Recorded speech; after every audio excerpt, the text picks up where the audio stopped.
Hello and welcome to another Foundation of Light Legends in Lockdown. We were briefly legends out of lockdown for the last one. However, we're back in it now. All right, that's bad news. But the good news is we've got Matty Piper on this one. And it's a special one. This is for International Men's Day, okay, which we'll go into in just a moment. But first of all, Matty, most important question on International Men's Day, and in fact, in any day, how are you?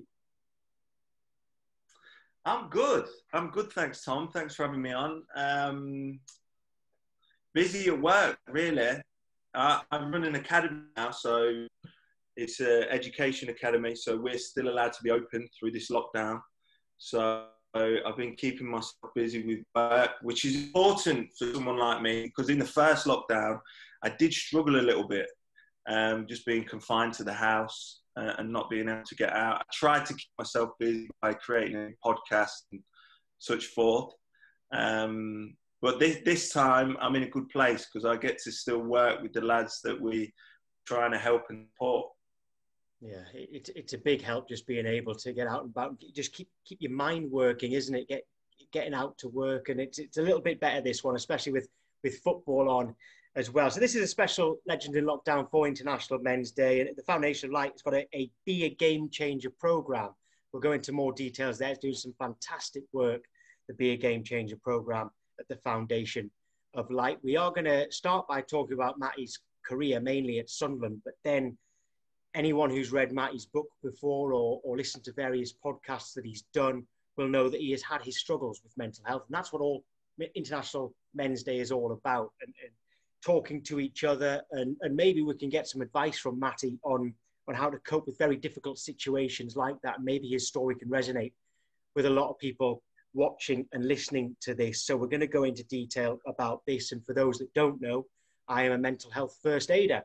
So perhaps I can give some wisdom as well on that. And as you can see, I've got a very pathetic thing on my top lip at the moment, which is more than 2 weeks in, and it looks like it's about 2 days in for most people. That is for November, and that is all to raise money for men's health.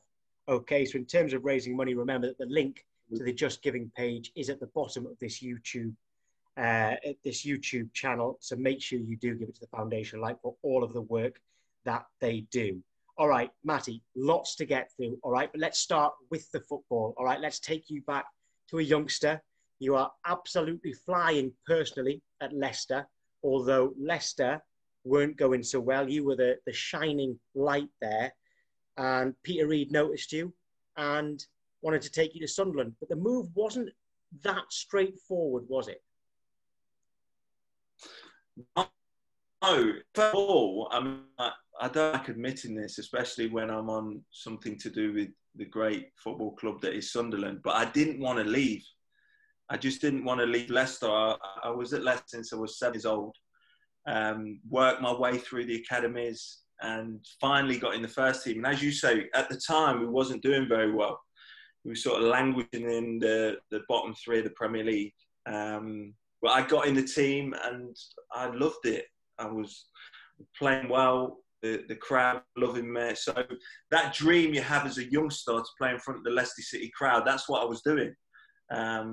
And it would be very similar to lads that grew up in Sunderland and support the club from they're young. If they got into the first team, I only played 16 games of that Premier League season. We got relegated, and then sort of going down to the Championship, it was disappointing, obviously. But you know, that summer that we got relegated, I was, you know, my shirt was the most shirts sold at the football club. I was in all the local newspapers.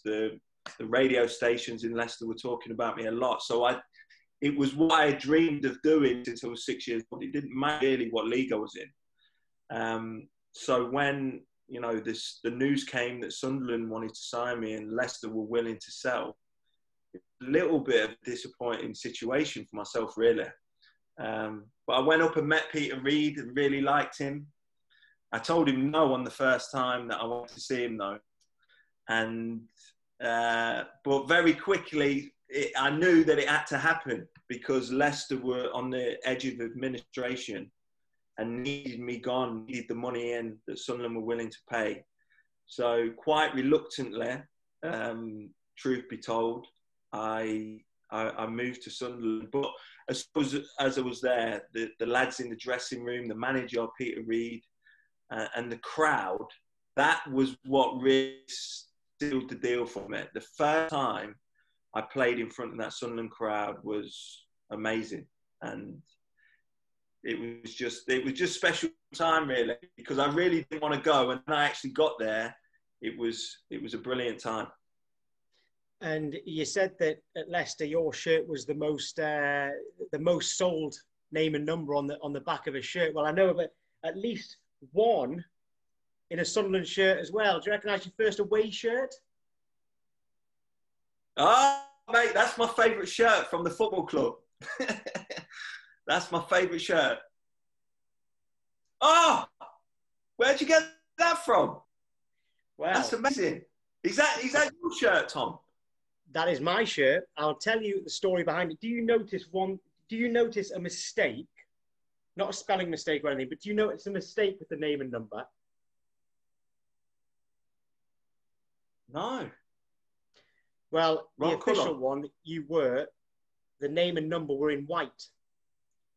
But yeah, they'd run out of white peas in all sports in, I think it was Durham.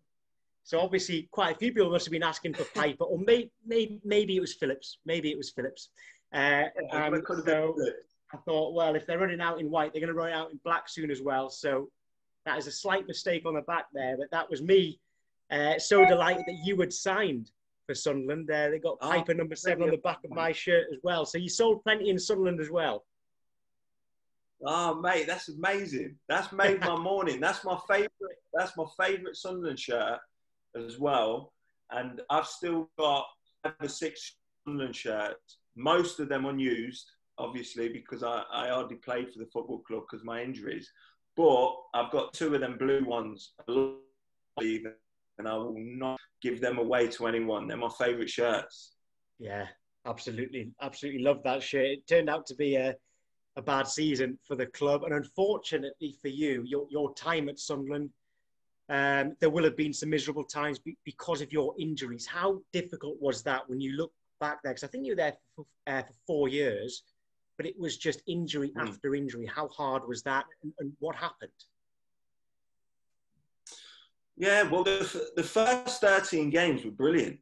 As I said, Peter Reid started me straight away, brought me into the football club. One of my first starts was against Man United at the Stadium Light, and Tor Andre, it was his debut as well. We drew 1-1, and yeah, we played really well.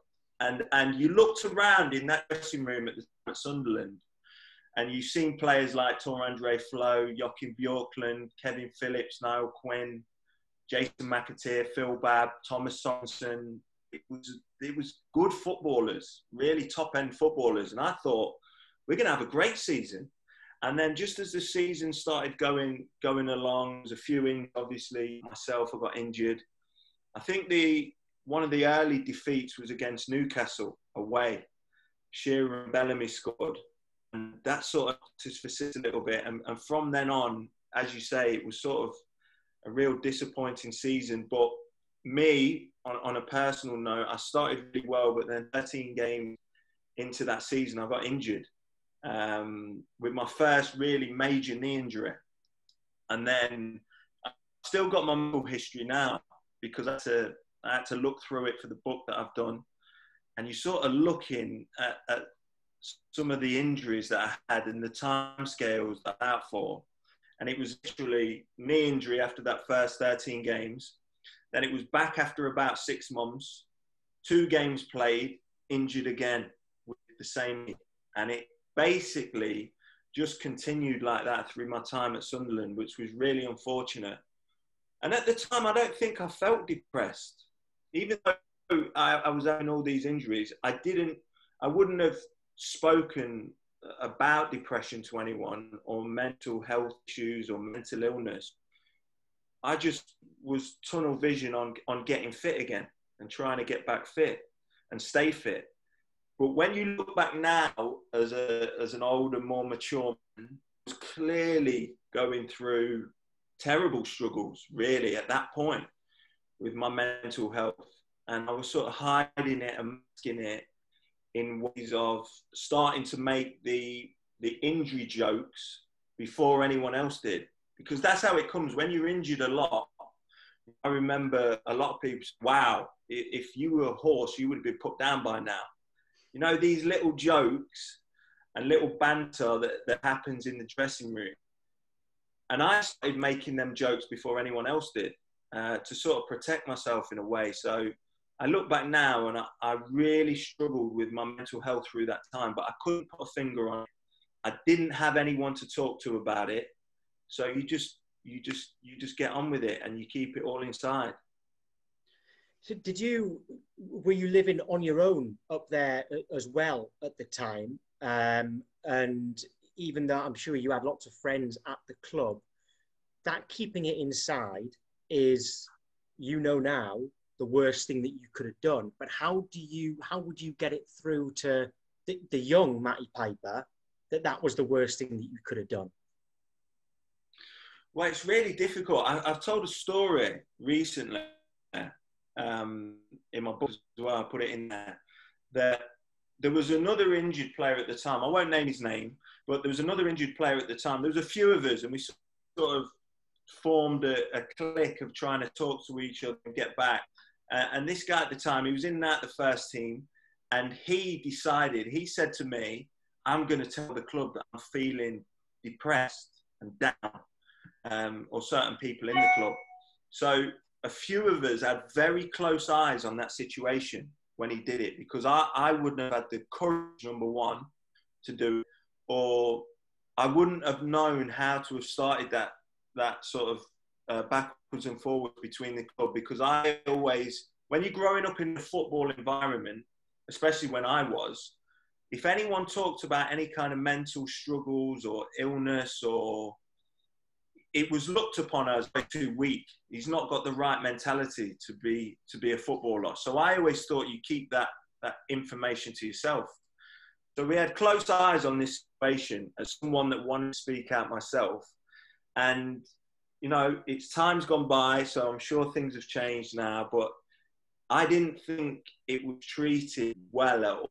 And he went on to struggle. And it was that kind of sayings and talking about the lad that decided to reach out, that mentally he's not strong enough and we're going to have to send him home. And he went back to where he came from, and he just disappeared for 3 or 4 months. And, you know, looking at that situation now, football wasn't ready, I don't think, to help with that situation, because what he digged really deep to talk about, something that he was reaching out for help and support, and he didn't get it. And maybe because the club and the staff at the time didn't know how to help him. So obviously the ones of us that had close eyes on that situation decided that we weren't going to say anything to do with mental health or mental illness. How much have you seen a change? Because I think mental health awareness in the last, I would say, roughly 5 years, there is more awareness of it, all right? But it was a lot more than 5 years ago, this story that you're talking about. So how much has football come on, and what more can it do? I think it's evolved a lot. And I think, usually, like I say, there's more awareness about it. I still think there's a huge stigma around mental health and mental illness, especially in football. I still work quite closely with Leicester City, so I see that they do some good stuff. They put some good things in place. But I think it's a real tough one, because if you want my honest opinion, I think it's a real difficult issue in football, because to a football club, you are a commodity. And if they want you performing at the best levels, it's a really tricky situation to to start dialoguing over mental health and mental illness. I still think that inside a football club, you're looked upon as someone who should be mentally strong to perform at the highest level. What I think clubs should be doing is trying to flip that the other way and bringing people in right from the start and being very open about talking about your mental health. Because if you're in a healthy position, not only physically but mentally, you're going to perform better for that football club. I still don't think we're quite there yet. And it's quite, I suppose, quite a deep question, this, but I don't know any other industry where anything worse than football for kind of really kind of attacking mental health, because let's be honest, we know that managers can berate their players. Players can berate other players. They all berate the referee. Fans berate players, managers, the referee. If their team score, they take the mick out of the opposition fans. It seems to be that every part of football, there is somebody putting somebody else down on purpose. How do you stop that? Because that really is in every single aspect of football. Yeah, and it's a really well highlighted point, Tom. I think it's very difficult, and I don't really have the answers for it, and I don't think a lot of people in football do. It's a culture that you grow up with as a footballer, as a fan, as a manager, as a coach. It's already there, and banter is a huge part of the game. So it's really difficult, because when I was sort of, how I told you earlier on in the interview, when I was sort of flipping the banter the other way, I'll make the joke before anyone else does. And that was just a way I thought back then I was protecting myself against it. And, you know, social media is a huge one, because in some ways I think social media is good. I think Ben Chilwell came out, the Chelsea player, he was at Leicester, he's now at Chelsea, came out and spoke about the struggles that he was having at Leicester City. And he put that out into the social sphere on social media. And he got, I was watching that intensely, and he got a lot of support, and that could have only made him feel better. So he spoke out about something, about how he was struggling mentally. Top player, top end of the game, England international, and I felt he got that support. And that raised a huge highlight on the area, that if you do speak out, people do want to listen and they do want to support you. So I thought social media in aspect worked brilliantly. But I think the game now, it's so easy for anyone to have a real negative opinion and try and bring you down on the social media sites, as well as in life, in person, in the stadiums. So it's this huge balancing act that goes on at the minute, and I haven't got the answers, but I do think more could be done. And if we take you back to you being at Sunderland, then you've explained why you weren't telling anybody about your struggles. Maybe even you weren't fully admitting it to yourself that you were struggling. And was that purely down to the fact that you thought you had this long career ahead of you? At the time, I'm sure you were at least hoping, probably expecting to be a full England international in the future. Maybe even, Sunderland fans, we don't like to hear this, maybe even Sunderland was a stepping stone potentially for you, because you could have gone right to the top. So that injury, preventing that, was that the only thing, or do you think there were other things that maybe triggered this mental health issues and depression? Yeah, it's a good question, mate, because the difficulty that I have looking back now, and this is the difficulty I had trying to write the book, because I wanted to be as open and honest as possible, so I could show what the thought process was really like And I don't know if it was because of the injuries that triggered it, that I didn't deal very well with playing at the highest level. The pressures come with it, the expectations of a young lad who only played 16 games at a former club and then being signed as this new number 7 right winger for Sunderland. I don't know what came first, because Brendan Rodgers is a really interesting guy. I know I cover Leicester City, but he's a really interesting guy to listen to, because he talks about the importance of trying to deal with pressure in a different way to how it's been seen before. He says you should deal with pressure as a routine.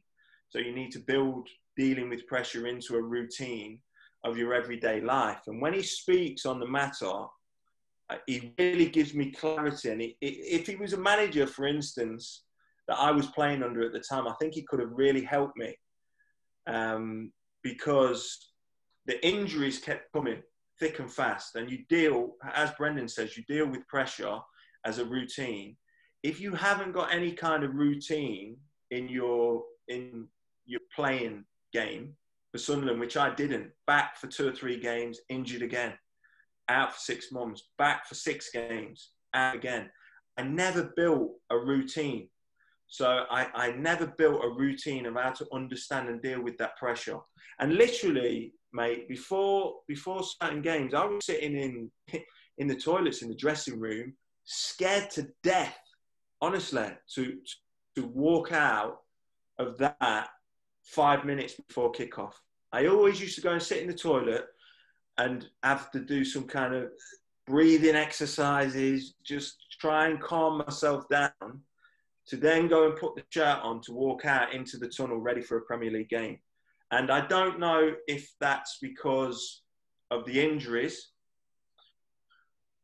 and I never dealt with, playing consistently to be able to have that belief that I belonged at that level, or if it was just something in my makeup, in a mental capacity, that I never dealt with growing up in football. So it's a real difficult one, but I had some, and clearly talking about it now and looking back, I had some huge mental issues and problems at the time.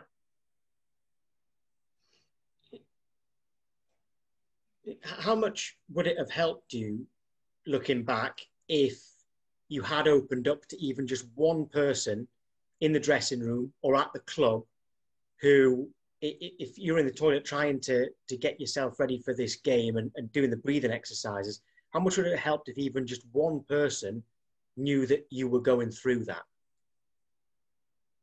I think it would have helped a lot. And, one of the huge difficulties that I see, and when I talk about mental health now, a lot of what comes out of it, people ask the question, but I don't know what to say. I wouldn't know what to say if someone opened up to me. And the advice that I give is, as long as you're empathetic to the person that is opening to you, and you're willing to listen, that can make a huge difference. And it can be a real show of support to someone that wants to open up. If you open up to someone, as in a footballer, at that time when I was going through it, and most of the time, because people don't know what to say, especially young footballers, they would probably, I would imagine, it's happened a few times throughout my career, try that banter. Try a little bit of that banter. I'll be all right. Don't worry about it. And try and do that. That wouldn't have helped, because that would have reinforced the fact, this is why I don't open up to people. But if you can sit there, be with the person in that moment, be empathetic to what they're saying, and just listen, I think that can help a huge deal. It's interesting that you say that, because when I say that I'm a mental health first aider, I did a course to understand more, and purely to help other people, although it's incredible how much I've ended up helping myself. And I've very, very lucky. I've never suffered from depression or any sort of mental health. Very, very lucky to have done that. But the things that I've learned from that course actually changed. It's made me see life in a different way. And when you said there about people wouldn't know how to react if someone opened up to them, there's the three things to say on that. The first thing, and the first thing that I will say to anyone I'm giving advice to, is you've got to talk to someone, even if it is one person. All right. So if you are the person struggling, please talk to someone. Please open up to someone. Okay. If you are the person that person is talking to, all you really need to do is listen. If you are there, just being there for someone, listening, goes a long way. It's all you really need to do.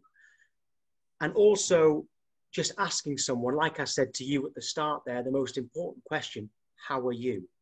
If you know that somebody is, not necessarily you even know that someone is struggling, but if you think someone's acting a little bit differently, if you're in a WhatsApp group and someone's always piping up and then for a month or so you don't really hear from them, how long does it take to text and say, how are you? Are you okay? You know, it might turn out everything is okay. What have you lost by doing that? And it's so important to talk and to listen. And something else you said there I found quite interesting. Often when people open up to someone, the response might be, I tell you what, this is classic for footballers, Matty. If you said to me, right, if I got to know you as a journalist and you were playing and you said, Tom, I'm struggling a bit here. You know, I signed for big money. There was big expectations. I've got people getting my name on the back of their shirt and I'm letting them down because I'm injured. Yeah. You know, it's getting me down. A lot of people would respond with, oh, yeah, but you're getting paid X amount of thousands a week, aren't you? You know, you haven't got, exactly. I can think that's a problem. I've got real problems. Don't come to me with your problems, right? That is the worst response you can give to anyone. If someone opens up about their problems, right, listen, don't judge, because it's something called accepting your reality, all right? In that person, they are opening up, they've got a problem. In their reality is that this is a big problem for them. It might not seem a big problem to you. It might not seem a big problem to everyone. And you might have in your mind bigger problems than that, okay? But this person has come to you with a problem that is on their mind, all right? It is affecting their life. It is their reality. You have to accept that that is their reality and they are struggling with it. You don't have to have the, I'm sure you'll say that I'm right in thinking you wouldn't want me to have the answers, but you would want to share your problem, me listen to you, and then I could also be looking out for you. And again, asking how you are each day. And that's the case, isn't it? That the worst possible reaction is to just dismiss it, because it makes it 10 times worse. Yeah, 100%, mate. And when you say that, you know, the image that comes into my mind is a guy called Stan Collymore. Now, when I was 15, 16, 17, Stan Collymore was playing for Leicester City. And he came out nationally and said in the public and to the media that he was struggling with depression. And I'm pretty sure it made the front pages of the news, because I remember vividly looking at that story. I wasn't struggling at the time myself. And the papers were showing pictures of his cars and his houses and his watches. I remember saying, how can this guy be depressed? And it was like, wow. And that's probably one of the things that stayed with me when I got to where I got to. And exactly what you were just talking about there, Tom, is that you feel, I think sometimes, depending on who you're talking to or who you relay the message to, oh, but that person don't earn the same amount of money as I do. They don't live in a nice house like I do. I can't put my problems onto them, because they'll just turn around and say, how can you be depressed? Look what you've got. And that is one of the biggest stigmas that still hangs around with mental health. And you've said it yourself there, mate. You can't look at what the person has. You have to listen to the story and try and understand why they're in the position that they're in. And it is the most important thing. I've not been on any mental health awareness courses or anything. It's just from going through it myself. I know the person that helped me the most was my mum. And my mum didn't know what to do or how to deal with it, but she just listened to what I had to say. And that help was so huge for me in my, my recovery. Anyone watching it and listening to this, please look at the Just Giving page, the Just Giving page for the Foundation of Light, because they are doing so much here for this Be a Game Changer program. I'll just talk a little bit about this now, Matty, because I do want to talk about the moment that you decided that retirement was inevitable for you. But this Be a Game Changer program uses real life stories from individuals that experience mental health issues, like Matty here. It shares tips on general well-being, which I'm going to ask Matty some questions at the end, actually. But I hope you're getting some just from listening to Matty's story here. The Foundation of Light can signpost to services for mental health support. It offers workshops and training days to businesses. And crucially, it puts rivalry aside to work in partnership with the Newcastle United Foundation as well. All right, so very much Sunderland and Newcastle are united in their fight to help and raise awareness for mental health, especially with International Men's Health Day coming up. Matty, when I talk there about your retirement, we know that your professional career it tailed off because of these injuries. When did you realise that it was going to be the end professionally of that particular dream? And more importantly, what happened after that moment? So the club decided to, because I had so many knee operations, the club decided to send me to a guy that was renowned as the best knee surgeon in the world. And his name was Richard Stedman. And he was in Denver, Colorado. So the club flew me over there. And he had operated on people like Alan Shearer, Ruud van Nistelrooy, Michael Jordan in the NBA. So he was huge. And I went out there and I thought, right, anything that this guy tells me, because he's renowned as the best in the world, I'm going to listen to his advice and do whatever he says, really. And when I went out there and I seen Dr. Stedman, he said, he did a small operation just to go in and have a look at my worst knee, my left side. And the next morning he came into the room and he said, my advice would be to someone with a knee like that to not play professional sport anymore. If you want to be able to enjoy things further on in your life. So walking, going to the park with kids without constantly waking up and having a problem with your knee. He said that you have a condition called lax ligaments that is conducive to top end sport. So he said, there's not an operation that I can perform that can help this knee, basically. So you continuously stay in the same process of 2 or 3 games playing, you'll inevitably get injured, and then you'll be back out. So that was the first time ever that anyone has said anything like that to me before. The previous times was all positive. No, you'll be fine. We'll do this operation and you'll be back. So that was the first time I ever heard that this needs to be the end of your career. But the decision is down to you. You can stay in the same process or you can quit.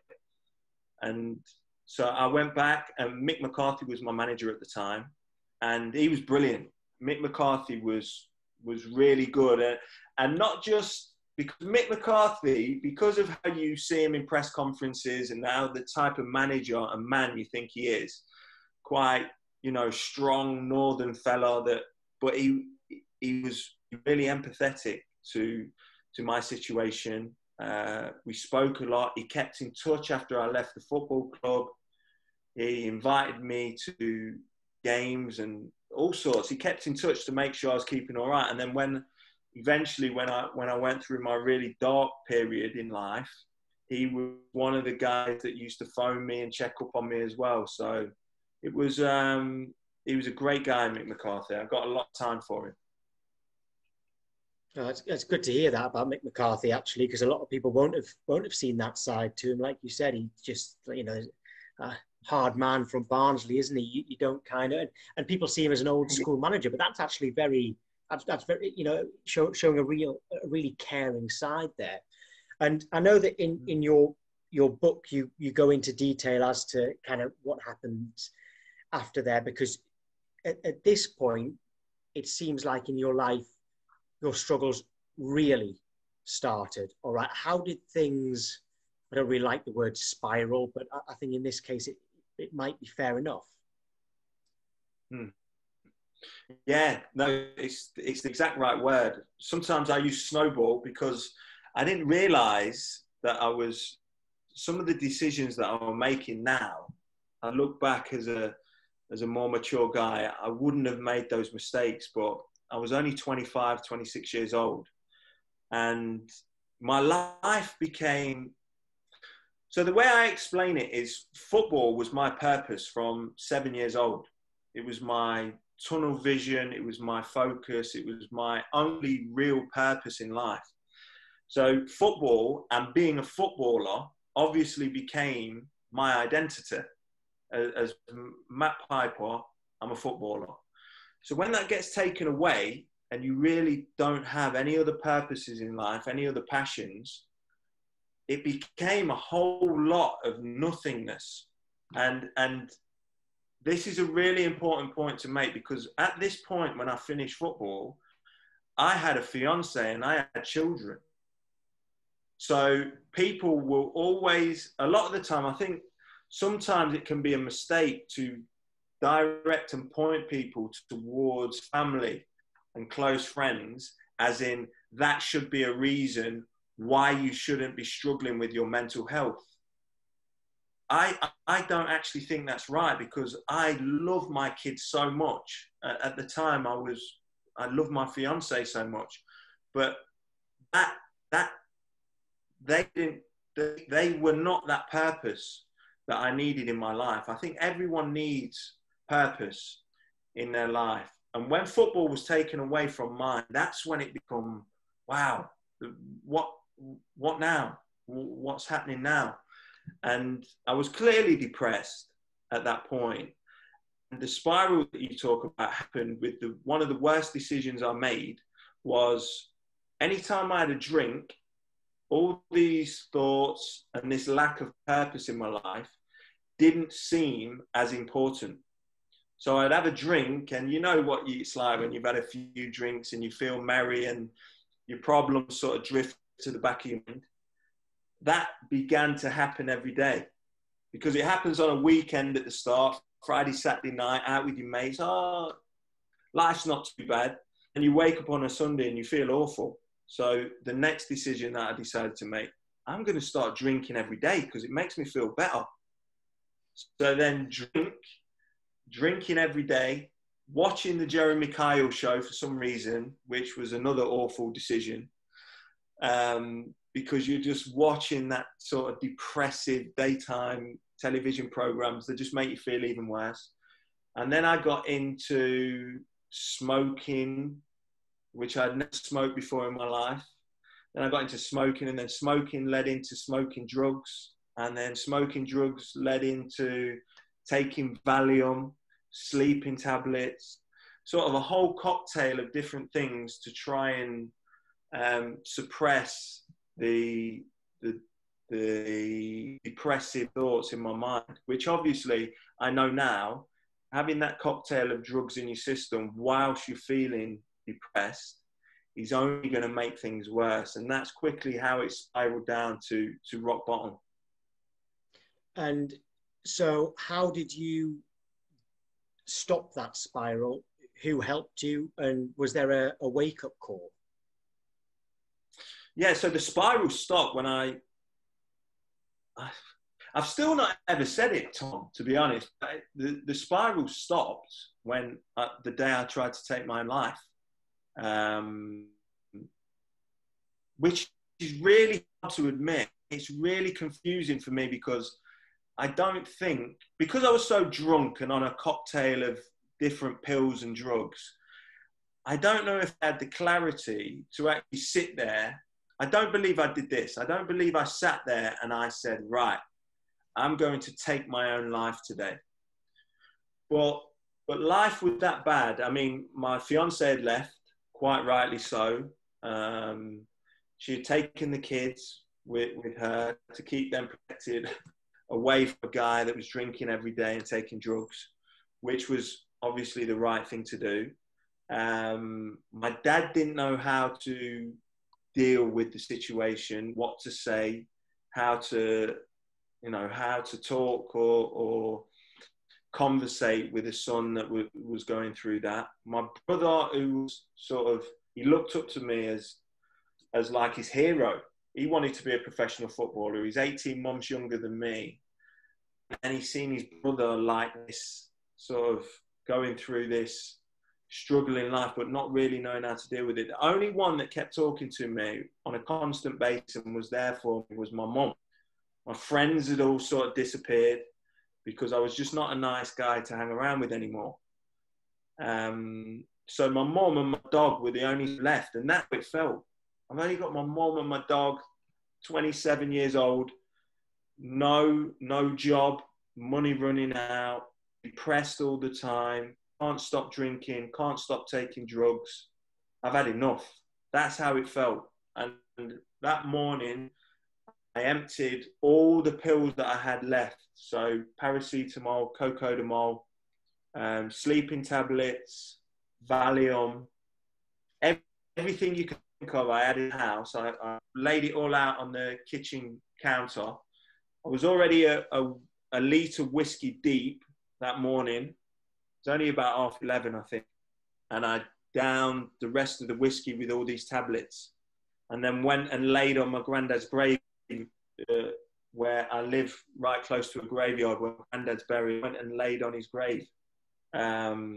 So I can't consciously say I woke up that morning thinking I'm going to take my own life, but it was quite clear that I was in such a bad place that that's inevitably what I tried to do, because I left my phone at home, I left all my personal belongings at home, and went and laid on his grave, and obviously passed out. And my mum found me. My mum came and found me, call it mother's intuition. I don't know what it was because she didn't know where I was. But she came and found me. She put me in the car and took me to the Leicester Royal Infirmary, where they pumped my stomach and they kept me alive.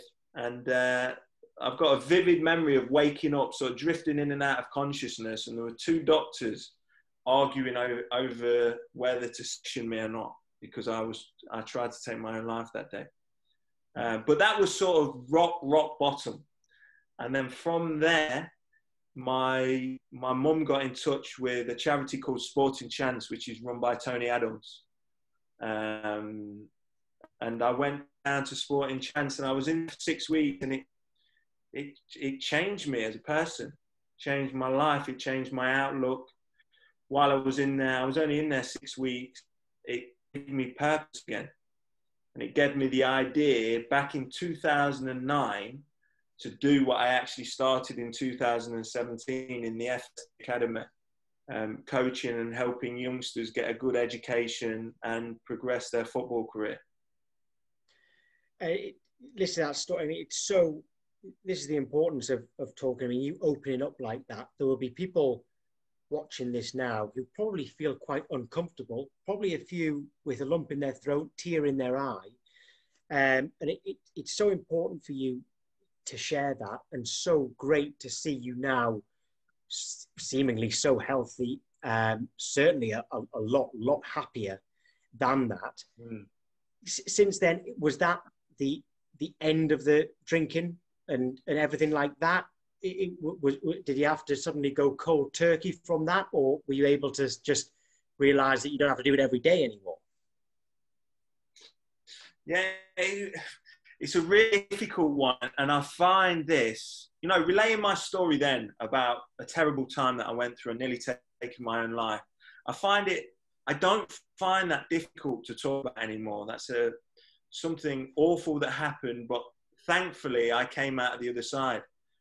The part that I find really difficult talk about, try and articulate in a way so people understand it, is my decisions around stopping drinking, starting drinking again. Because when I'm in Sporting Chance, one of the messages that they really try to confidently relay is that once you've had a problem with controlling the consumption of alcohol or drugs or gambling, whatever it is, you should never, ever do that again, because you're always susceptible to fall back into the pattern that you were in before. Now, I came out of Sporting Chance and I felt that the purpose that was missing from my life was found in football coaching and educating youngsters and trying to find them a pathway to go on and achieve in life. And that, I talk about it so strongly now because that purpose, I believe in even more, and I stick to it even more than I did when I wanted to be a professional footballer. So it gives me more joy in life doing what I do now than when I was a Premier League footballer. So the purpose is really strong and it keeps me on a pathway to keep moving forward. Now, I decided that after I came out of Sporting Chance and I didn't drink for 2.5 years, didn't touch a drop of alcohol, I took a drug since, but didn't take any drugs. And I rebuilt this purpose in my life and my passion and my focus, and it created this pathway again for me, as football did when I was younger. And it allowed me to think I was using alcohol as my new purpose throughout that 18-month period that I really struggled and I was depressed and low. Now I have purpose back in my life and I think I can control the consumption of alcohol and use alcohol as it should be used, as socially, with friends, with family, to enjoy yourself. And that's the way that I decided to live my life the last 8 years now. And I feel very lucky because it hasn't been a problem for me anymore. I have a couple of beers with my friends or with my wife or a glass of wine, and I leave it at that. And I don't have a feeling of an addiction that I need to keep drinking. But I know the people's stories are different, and that's why it's so hard to tell my story, because a lot of people who listen to this, who have been alcoholics or have come through that and they don't drink anymore and they're in their sobriety, they will tell you that my way of thinking is the wrong way to go about it. And I understand their reasoning for that. I just think I'm a very lucky person that I've been able to come through a real dark period and still be able now to enjoy a drink just socially and not use it as I used it back in 2007, 2008. No, that is good to hear, and everybody's story is different. If that works for you, that is a positive. I've got some questions to ask you here, Matt. And the first one to ask you actually is maybe about some coping strategies for days where you're feeling low. And I guess what I want to add to that question to you is: are there still days? You talked about that first lockdown. Are there still dark days for you? Do you ever wake up and think, I don't want to get out of bed anymore? And if so, how do you cope with that? Yeah, I think that the way that I look at mental health now and my journey with mental health is I feel it's a constant battle every day. I didn't go into Sporting Chance and come out, I'm cured. I didn't feel like that. And maybe it's the guys that were in there telling me I shouldn't think like that. Once you've struggled mentally with mental health issues, I think it's a constant battle. What is really important to relay is when I first struggled with mental health at Sunderland and very near after, I didn't have any tools to be able to go into the tool bag to bring out to help me get through on a day-to-day basis. Those tools for me now are sharing and talking about it, being as open as I can. And sometimes I'm open with strangers, and I don't want to overshare with people to scare them off, but I'm quite an open book now. And that serves me really well with my mental health. If I'm not feeling too great, I talk about it with someone and I share those feelings. Fitness is a huge tool for me. I train every single morning without fail, only half an hour. But I go for a 10, 15-minute run, and then I do 15, 20 minutes of weights every single morning without fail, because that keeps me in a good place physically, but also mentally. I don't overdo drink or anything like that. I don't smoke anymore. So I try and eat well, live well, and it keeps me in a good spot. But the main one, without doubt, is my openness now. I feel, and you said it earlier on, Tom, and it really resonated with me, that the crazy thing about opening up and sharing is when you feel you're helping others, you're actually helping yourself more than anyone. So when I wrote the book and I spoke about all the things that were in there, there were a lot of people very close to me that when I was writing the book and they looked at a couple of the pages before it came out, they were like, this is way too open. What are you telling everyone all this for? Like, people are going to think you're crazy. And I was like, it's important to me to be open, because I know, number one, hopefully it will help others. But number two, getting all that down on paper and sharing it with the world really helped me with my mental health and my mental issues. Well, that's it. And share. When you said that sometimes you open up to strangers, you might never even know that you actually might have really helped that person as well. So again, helping other people and helping yourself without even knowing it. I've got a question here about signs and symptoms to be aware of for a person going through a bad time. And I think what I said earlier, Matty, about how really the simplest way of putting it, as far as I'm concerned, is if someone I know is acting differently, especially being quieter, is usually a sign that there could be something on their mind. The one that everyone hears about is struggling to even get out of bed in the morning, having no motivation for anything, feeling like there's nothing to get up for, which can manifest into feeling like there's nothing to live for. All right. As someone like you who's been through it, are there any clear signs to spot in someone who might be down? I think the quiet one, someone being more quiet than they usually are, is a huge one. But what I'd also say in there is, I think, especially with men, because I did it. I think men are very, very good actors, even if they don't know it themselves. So even though, they're feeling low and down and in a real dark place, some guys, and I did it, can flip it to be the obvious on the outside, to be the opposite on the outside. They can be laughing, joking, but really on the inside, they're really going through a struggle, and they sort of use that acting ability as a mask to everyone else. So the big one would be what you've already said, is change in behavior. I think a change in behavior is huge. If someone's, even more outgoing than they normally are, that could be a reason for me, especially, to ask, is everything okay? Are you all right?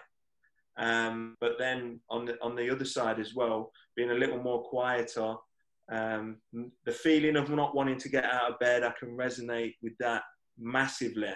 Did not want to get up. The only reason I got out of bed in the last year of me going through my bad period was the whiskey bottle at the side of my bed. I used to have a shot of whiskey before I could get up in the morning. Otherwise, I'd just lay in bed all day.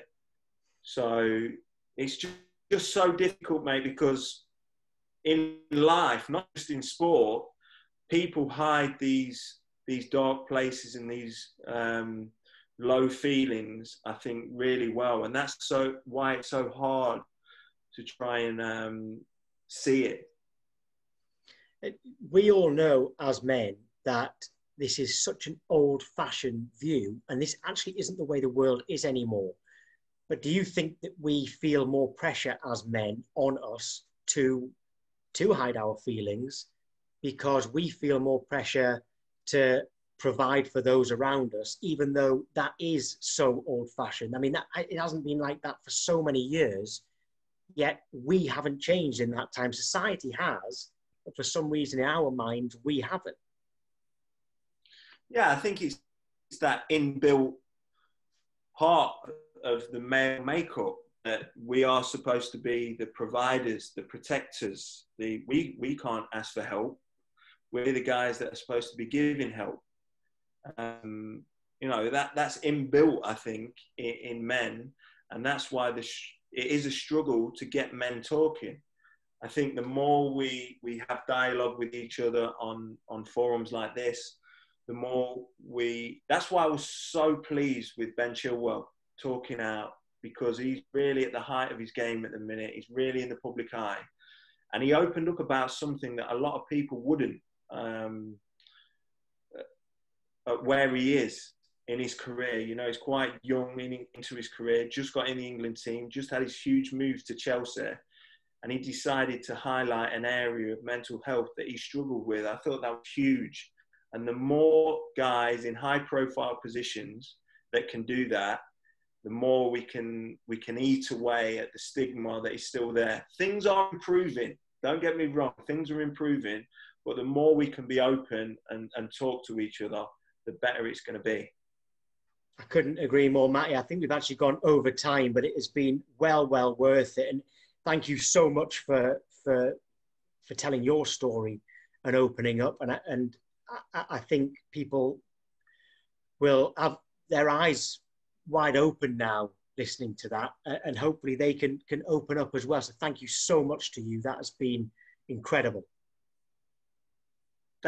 Tom, thanks for having me, mate. Honestly, I watch you on Sky. You do a great job. That was a great interview. I'm just not sure about that Tash. like I say, Matty, I am counting the days to shave this off.